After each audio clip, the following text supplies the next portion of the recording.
So today I'm going to be reviewing the Ridged Subcompact brushless air impact wrench. This one's the 3/8 model, and I've had a lot of Ridged stuff, and I like Ridged. I think they're great. I like their warranties and everything on them. But this particular tool, I've had it for probably 2 or 3 years. I mean, you can see it's dirty. I've used it, and it's been good. It's not, but it's not my favorite tool. So just giving a completely honest review on it. A couple weekends ago, I was actually trying to replace a clutch in one of my cars, and I couldn't get the driveline off. I couldn't get the bolts out of the clutch itself. Like, it seemed like any bolt I tried to hit it with, it just wouldn't cut it.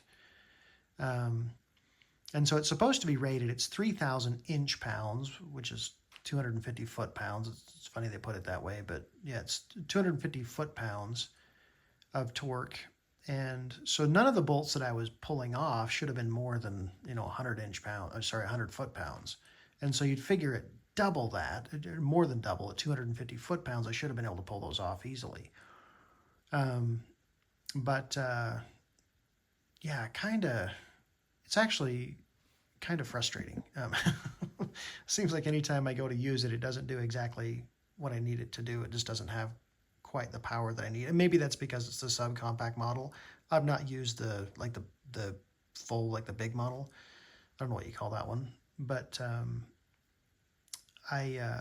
and it seems like you can buy these things for about $100. If I were to do it again, I probably would have tried the bigger one.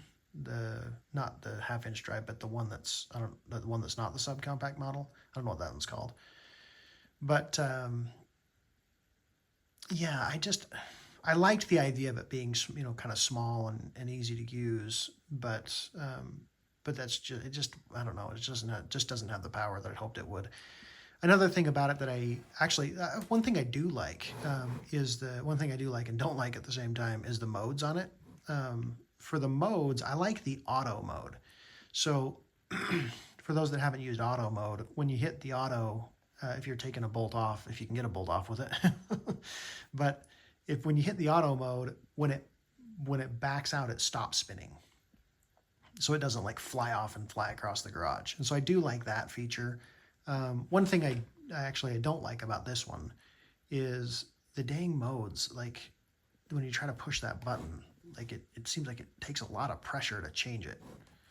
And that's, if you're underneath the car or something and you only got one hand and you're trying to press that button, it can be a little bit frustrating trying to get it to switch. But other than that, like I say, if you're doing light duty stuff, I mean, I saw a review where a guy was using it for, like, I don't know, building barns and things. I mean, if you're not using it for heavy duty car mechanic stuff, then it's probably good. I mean, but if you're wanting to use it for like an everyday car mechanic, pulling stuff off and pulling off bolts that are really torqued down, I don't know that it's necessarily. I don't think this is the one. I wouldn't do it. So I'm all about getting tools that are, the right tool for the job, but I'm also not about spending more money on tools than I need to spend. Especially if it's, where I do mechanics on occasion in the garage, I'm not out to get the most expensive stuff, which is why I went with this one. But like I say, in the end, not super duper impressed with it. So anyway, there's my review.